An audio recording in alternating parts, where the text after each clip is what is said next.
It's Jeff Altman, the Big Game Hunter, and welcome to Career Coach Office Hours. Woohoo! It's Friday, 9 a.m. Eastern, and for those of you who've seen this before, you already know that twice a week, Fridays at 9 a.m. Eastern and Tuesdays at noon Eastern, I respond to questions that I've received from people by email, or if you're here on chat, you can always put in a question to me about job search, hiring more effectively, managing and leading, being more effective in the workplace. And I'll respond to those questions, answer them, because folks need help. A lot of organizations really don't take time giving you guidance around your career. And from a job search perspective, I know from all those years I worked in recruiting how, job hunters learn through trial and error, and there's no reason for that. There are people like me and others who do coaching that really do help people perform at a high level. So I'll just simply say, if you're interested in one-on-one coaching where I work with you, again, through a job search, hiring more effectively, managing and leading, resolving workplace-related issues, you can come to me through my website, thebiggamehunter.us, and schedule time for a free discovery call or schedule time for coaching. I'd love to help. And there's also great information at the website. It's located in the blog, and you can search it. You can use tags to find it. There's lots of different ways that you can get great information that's going to help you in your career. Now, I've got a lot of questions from people today to address, and I'll just simply say, I'm also going to do my career coach, my insider job search tip for the day as part of this. So I've got a lot to do, and I'm going to respond to questions. We're going to go for about a half hour, I expect, and I know I need a little bit of prep time because I'm being interviewed for a podcast at 10 a.m. Eastern. So I'll do what I can to help, and let's go with first question. How should you create the best resume to be hired by even the most demanding companies? The assumption is your resume is going to get you hired, and that's not true.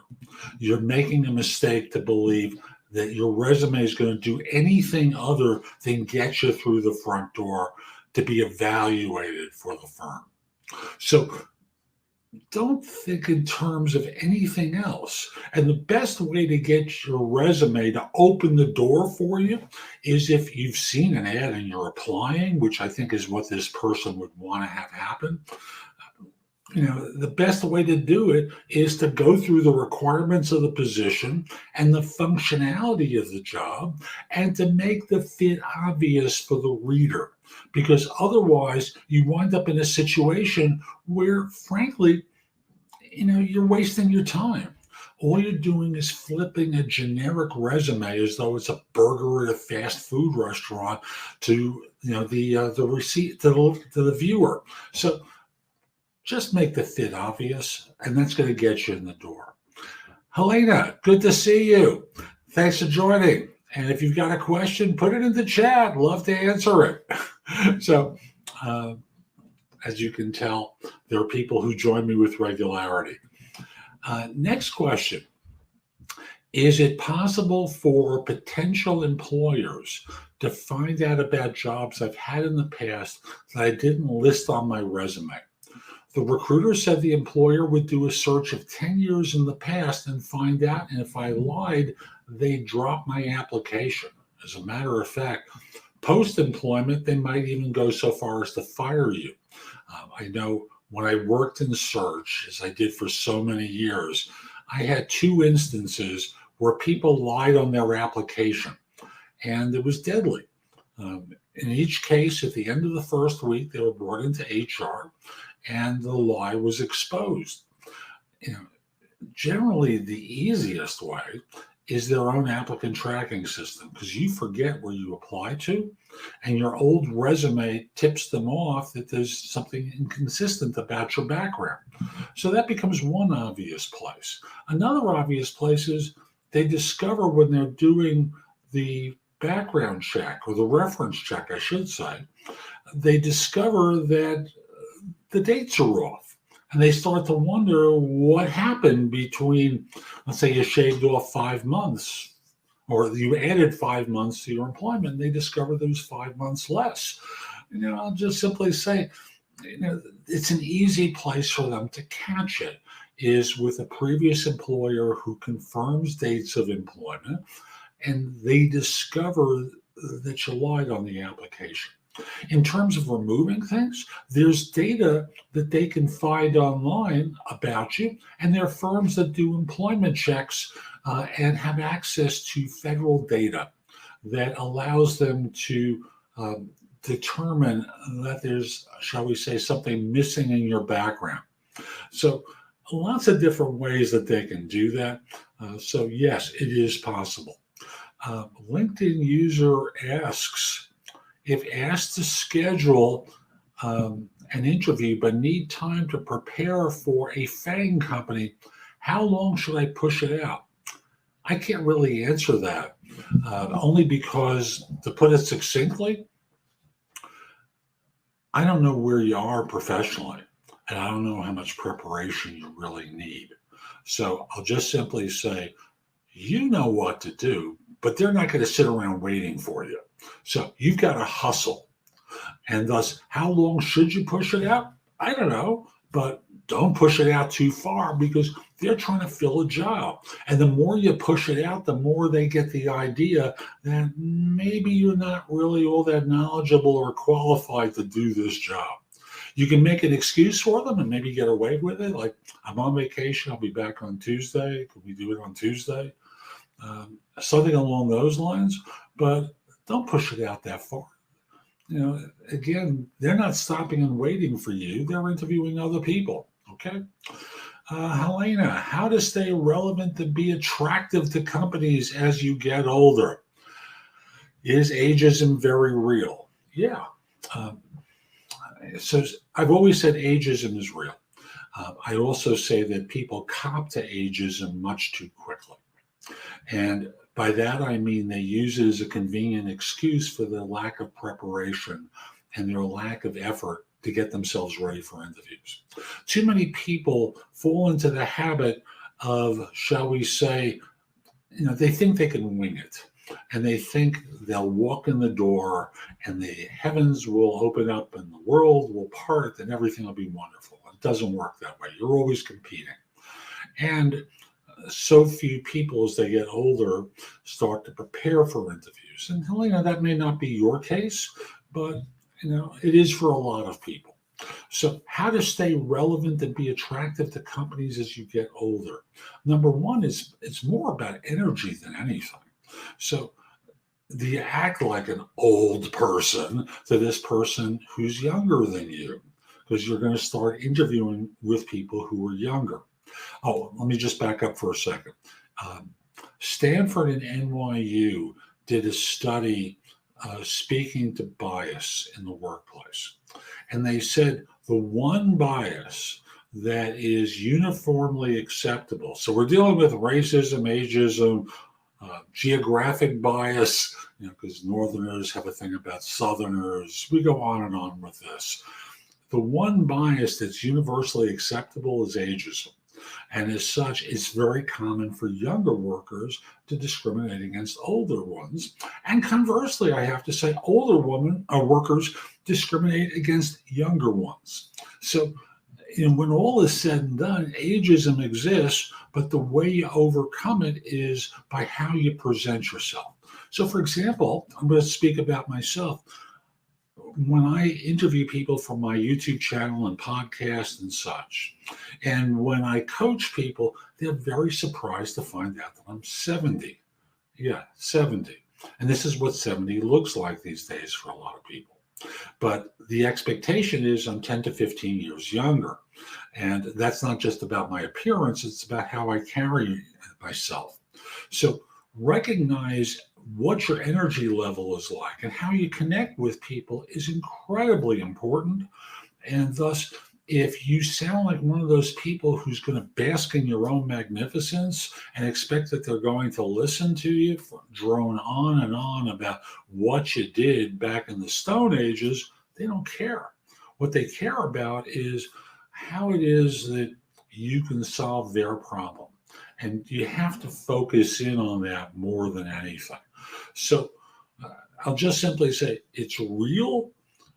Older workers cop to it much too quickly, and there's ways that you can overcome it with how you conduct yourself and how you connect with the interviewer that makes a huge difference. So I'm going to do my insider tip now. I just want to make sure I bring it up on the screen. Bear with me for 1 second, because I want to make sure I have the topic right, because there were a lot of ideas that I had, and I'll just simply say,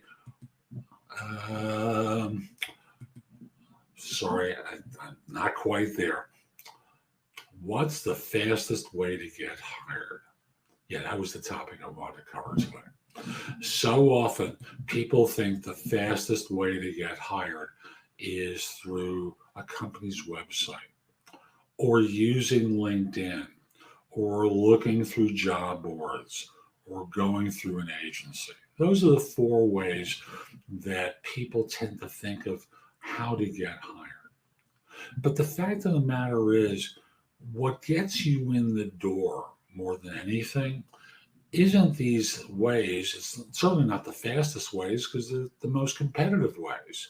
What gets you in the door fastest and advantages you in people's minds is, number 1, developing a reputation for yourself, not just internal to your firm, but external as well, as being an expert. Now, you may say, that's not going to work for me, but it will work for you.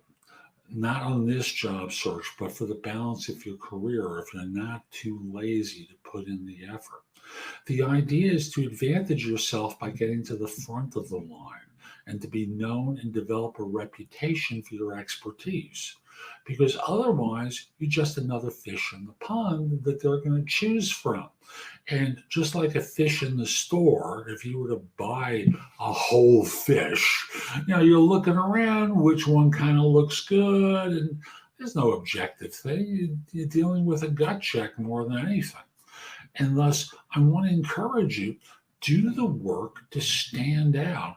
And then from there, continue to network and build relationships with people throughout your career who will know, like, trust, and respect you for that expertise and advantage you in all sorts of circumstances. And that's really the fastest way to do it. Does it take time? Yes. The other ways take more time. Here, you wind up at the front of the line. The other ways, you're not there. And thus, they're constantly evaluating you, and you're competing with other people. That doesn't sound so fast, does it? And worse than that, it's at the point in the process where you're most anxious. And since firms want someone who inspires confidence that they're the solution to a need, it just makes so much more sense to get to the front of the line by doing the work proactively than lurching from job search to job search to job search, always trying to hustle last minute, getting your anxiety level up and the worry up, and that doesn't really serve you. So let's come back to the Q&A. These first questions really deal with job search, then I've got professional questions as well. Why have employers started contacting job applicants by text? Why don't they say who they represent in the text messages? Well, they contact people by text because it works. Contrasting here for a second, when they respond by email, sometimes because they're bulk emailing, as part of their marketing efforts, their messages are getting to spam. You're also not checking your email all day, but you're responsive to text. So they're using the mechanism that works best to get through to you. As for why they don't identify themselves, well, sometimes they forget. And sometimes it's a conscious decision on their part.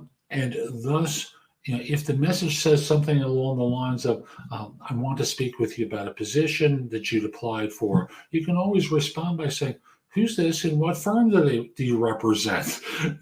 It's not that I've contacted lots of firms, but I've contacted several. Or if they're using their database and reaching out, again, same practice. Just ask them who they are and what firm they represent. And then from there, what position they're trying to fill, because that saves you time. Always ask about the job that they're working on, they're trying to fill, because sometimes, as many people have complained to me, I'm a manager now. They're talking to me about a staff position. It pays $30,000 less than what I'm making. So always ask about the job. It's going to save you a lot of time. And if it's not for you, recommend someone that they can contact. It's a good deed on your part. You're helping someone else. A week ago, I had an interview for an internship. During the interview, they asked me if my phone number is still available, and the interviewer also said, I will check with administration about your visa status. Are these good signs? The answer is, the first one is yes, but I suspect the second one indicates no. Let me explain.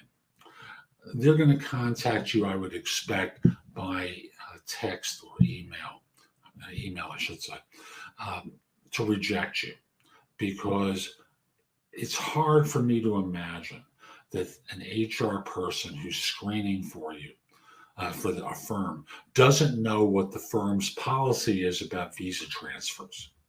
So what they're trying to do is lay the blame to an imaginary other person that they're going to check with, so you can't blame them.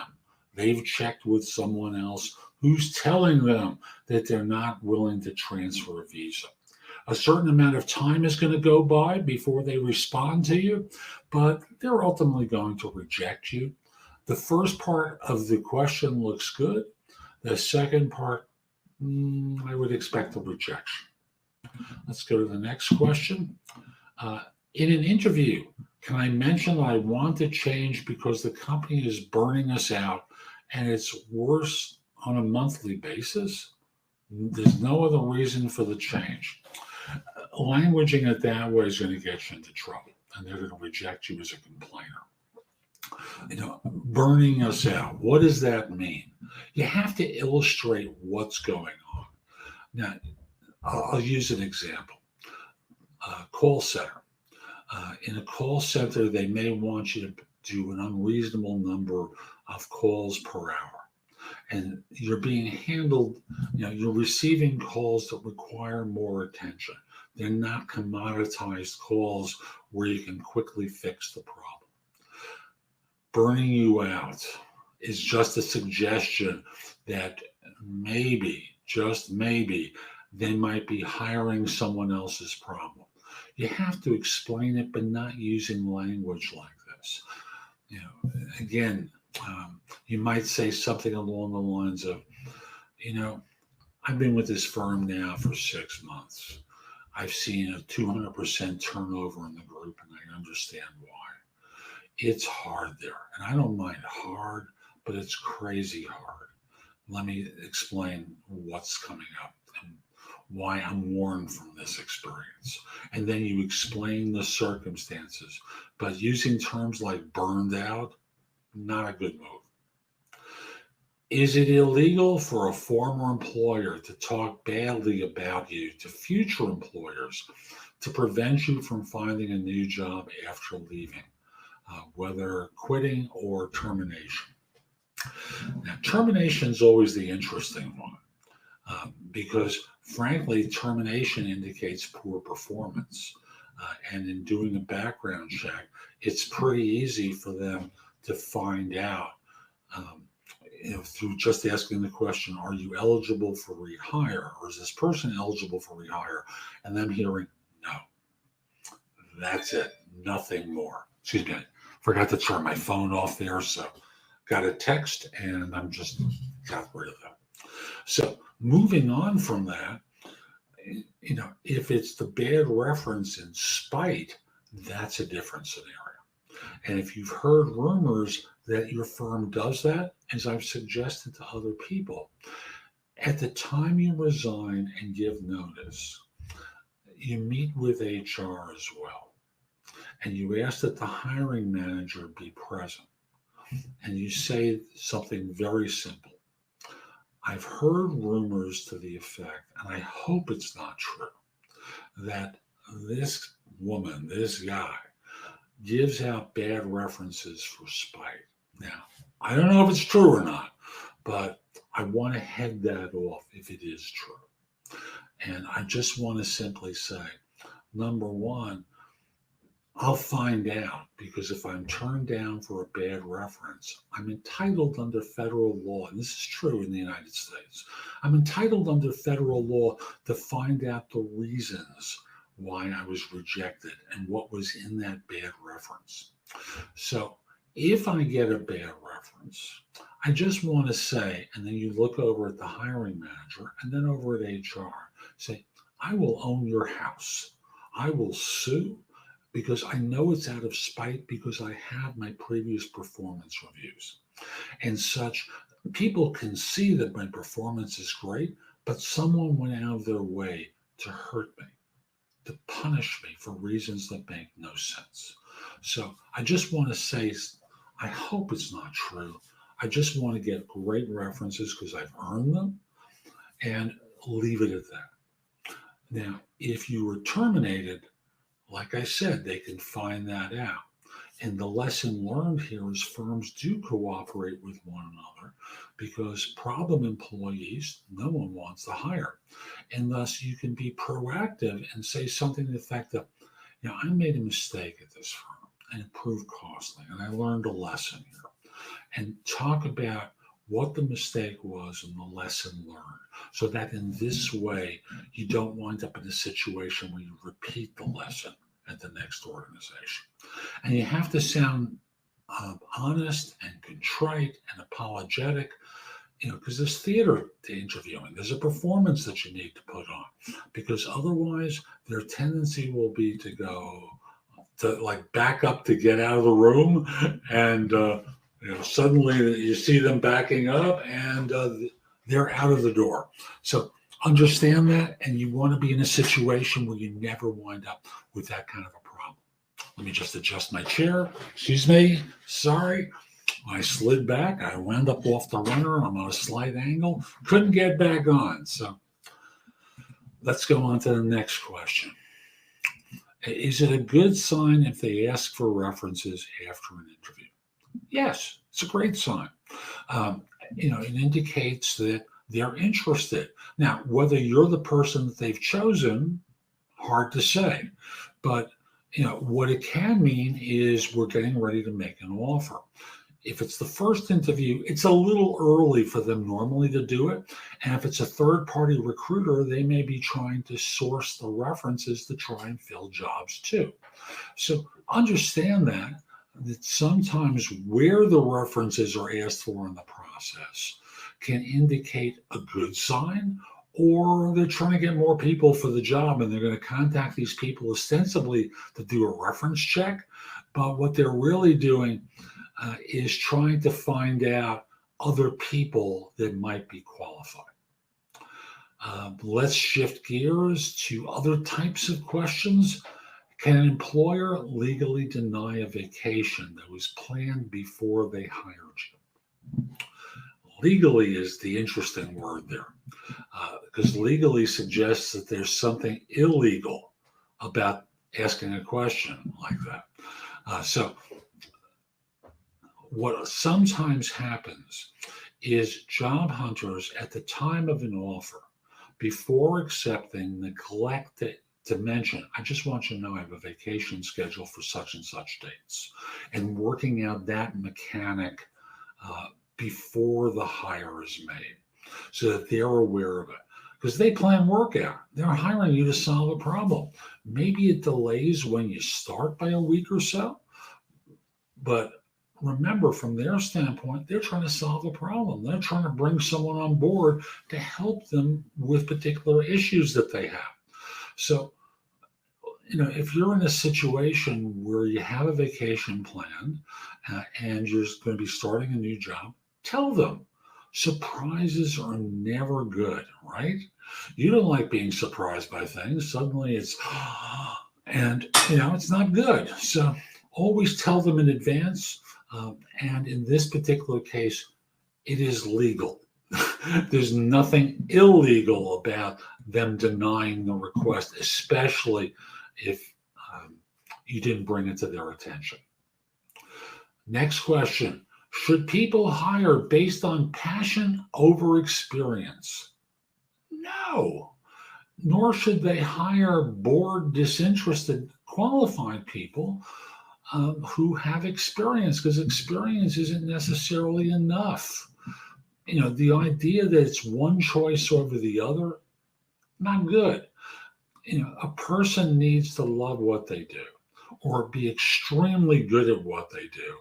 And sometimes the experienced person is, as I was talking earlier about the older individual, they're bored, disinterested, competent. It's a 9 to 5 to them.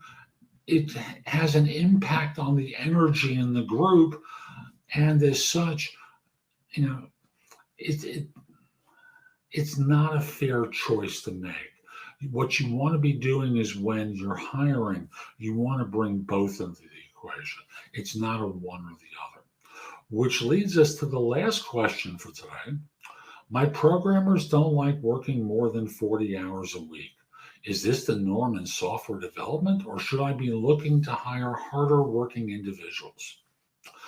Look, I don't know what your hiring process is like. I'm dealing with the fait accompli here, that you've got a problem with your people, that you want them to work more, and they're only giving you 9 to 5 or 40 hours a week or whatever it is. Here's the problem. You didn't let them know what your expectations were when you hired them, and thus they're rebelling against it. And as a result, the fault isn't with them. The fault is with you, because you didn't tell them what you'd want them to do. Instead, you kind of glossed over it and kind of had the expectation it would all work out and they would know. They didn't know. And they're resisting working more hours than that. I was tempted to say crazy hours as though it's a startup and they've got equity, yada, yada, yada. But I don't know. All I know is you want them to work more hours and they're saying no. And thus the fault is with you. Now, most software professionals understand that there are times where they may have to work more hours. But the way this question is posed, it sounds like it's a cultural norm that you want them to always be working long hours. Again, the fault is on you. So I'm Jeff Altman. I hope you found today's show helpful. I'll be back on Tuesday with more Career Coach office hours. If you've got a question for me before then, what you can do is put it into an email and send it to me at thebiggamehunter@gmail.com. In the subject line, put the phrase office hours. So this way I know what it's about. And at a minimum, I'll respond at the time of the show. Or if I have time before then, I'll try and send you a message in advance.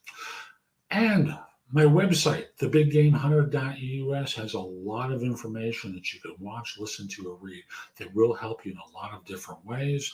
And you can schedule time for a free discovery call, schedule time for coaching, order my courses on different aspects of job search. I'd love to help you. Again, the site is thebiggamehunter.us. On LinkedIn, you can connect with me at linkedin.com/in/thebiggamehunter. Mention that you saw this. I like knowing I'm helping some folks. And lastly, follow me on YouTube. That's at jobsearchtv.com. Same thing on Amazon, jobsearchtv.com. And listen to my podcast, No BS Job Search Advice Radio, 5 days a week. There's great information that'll help you with your job search, Monday through Friday.